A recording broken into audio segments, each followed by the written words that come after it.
The ICC Women's T20 World Cup is almost upon us, and we now know who's going to battle it out for the title when it comes to a few of the sides. June 12th at Edgbaston is the start date, and the final is at Lord's on the 5th of July, and the squads are just about coming in. Today, we're breaking down three of the most compelling teams in the tournament. The hosts England, the reigning 50-over World Cup champions India, and the defending T20 World Cup holders New Zealand. Let's start with the squad that the whole country is watching. England. Captained by Nat Sciver-Brunt, they've named their 15 for what is a genuinely historic tournament. This is the first time England is hosting a Women's T20 World Cup since the inaugural edition. It also happened to be the only time England won it. And for the die-hard romantics, their head coach for this campaign is Charlotte Edwards, the very woman who lifted that trophy as captain 17 years ago. Talk about coming full circle. The one thing that goes against the side is the fact that they've not played a T20I since July 2025, and it would have been over 10 months by the time they face up New Zealand in a 3-match series ahead of the World Cup. Of course, most of their players have played in the 100, WBBL and WPL since then.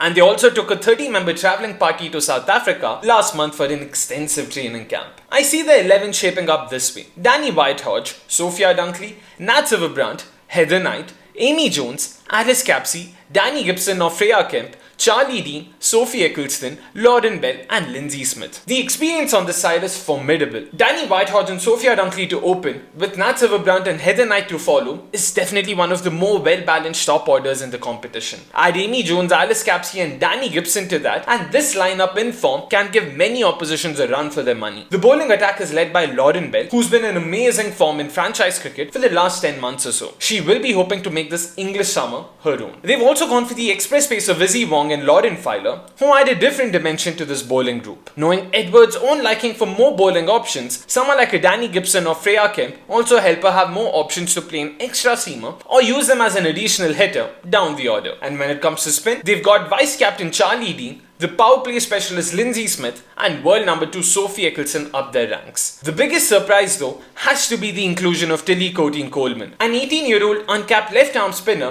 who impressed in England's intra-squad matches in South Africa. Talking at the Power Play podcast on ESPN Cricinfo, Tilly was one of the 3 youngsters, Davina Perrin and Jodie Grucock being the others, that Edwards had been impressed by during the practice matches in Pretoria. With Sophie Eccleston and Lindsay Smith already in the squad, England going in with 3 left-arm spinners also tells you a lot about what they make of the conditions during the World Cup. Notably, the leggy Sarah Glenn misses out due to a broken finger, but Coleman's inclusion is a bold and exciting call. This is one of the most experienced T20 World Cup squads England has ever assembled, with over 960 combined T20I caps in the group. Lottie, as she also goes by, described these as one of the hardest selection meetings she's ever been a part of. And that in itself tells you the depth is real. The pace attack has legs, the spin department has world-class credentials, and the batting order can construct an innings and importantly, take games on. Home conditions, home crowd, and a coach who's done it before. England start as genuine contenders. Fresh off lifting the 50-over World Cup, India will arrive at this T20 World Cup riding a wave of momentum and confidence unlike anything this generation has experienced. But does the squad selected reflect the same? Let's have a look. There's not much to talk about the batting lineup as it more or less remains the same from the last edition, with most names picking themselves. Yastika Bhatia was probably the only name they would have had to think extensively about, considering her fitness and lack of match time in the recent past. However,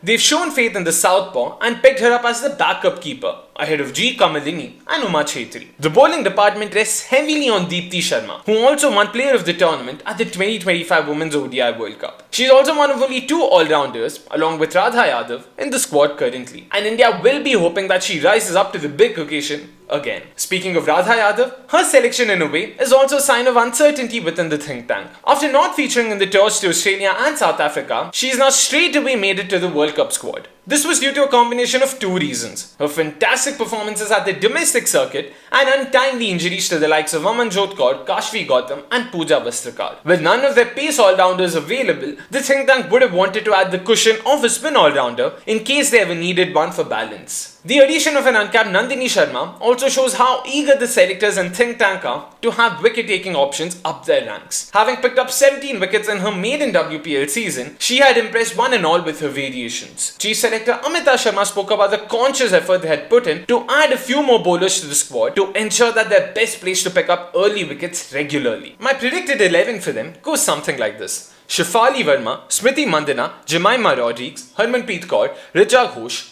Radha Yadav, Deepti Sharma at number 7, Arundhati Reddy, Shriyanka Patil and Nandini Sharma and Renuka Singh Thakur as their two pacers. I think this gives them a decent balance across the 11. While I'd love to have someone like a Sri Charni somewhere in there, you need the balance that Radha Yadav brings with her. She's been in great batting form and you would want something like that. Nandini Sharma over Kranti Gaud was also another debatable pick. My reason for that is very simple. Kranti Gaud primarily operates in the power play and Renuka Singh Thakur is already an option you've got for that phase. You can also expect Nandini and Arundhati Reddy both to chip in as and when needed. We saw in the recently concluded series versus South Africa where they used Deepti Sharma, Shriyanka Patil and sometimes even Sri Charni in the power play. So clearly they're open to the idea of using spin too, which means you don't need two specialist power play pacers, and that's why Nandini Sharma with her back of the hand slower burns, her yorkers, her slower bouncers can actually be a lot more useful in the middle overs and at the death where they've also struggled. This is a balanced squad with plenty of match winners throughout the 11. One major question mark is whether the four first-timers can handle World Cup pressure immediately. But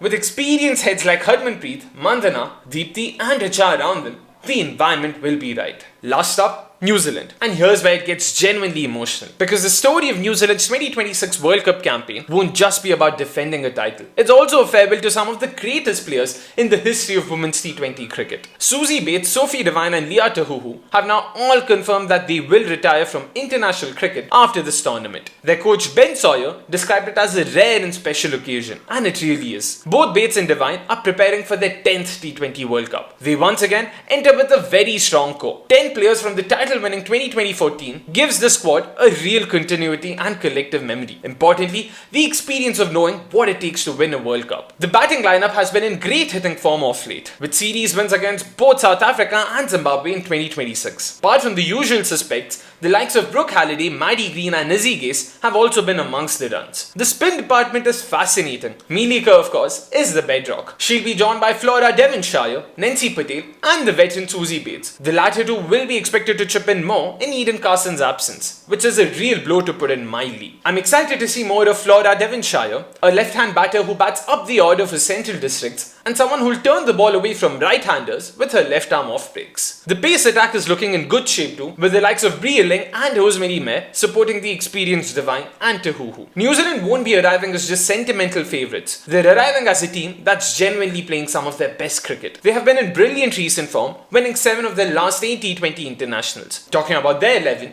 Georgia Plummer and Izzy Gase to open, Melie Kerr at number 3, Sophie Devine, Brooke Halliday, Maddie Green and Susie Bates form the rest of the middle order. Jess Kerr at number 8, Flora Devonshire at number 9, Leah Tahuhu at number 10 and one of Rosemary Mayer or Brie Ling based on matchups. While the emotional narrative of the retirement is real, don't mistake it for weakness. This is a world-class squad. The question is whether the retirement of 3 greats creates a distraction or an inspiration. Bates, Devine and Tahuhu will want nothing more than to bow out as champions. And Melie Kerr with 15 wickets last time gives them the match winner to make that happen. So there you have it. 3 squads, 3 stories. England carrying the weight of being hosts with a head coach who's done it before on home soil. India, the ODI champions, arriving with a devastating batting lineup and several difference makers in England's conditions. And New Zealand, the defending T20 champions, led by one of the world's best T20 all-rounders, playing their final tournament alongside 3 legends of the game. Whoever lifts the trophy at the Lords on the 5th of July, this summer of women's cricket is going to be truly special. If you enjoyed this breakdown, hit that like button and subscribe. We'll have full squad analysis for every team in the tournament as we get closer to June 12th. Drop your predictions for the winner in the comments. I'll be there. Until then, see you next time.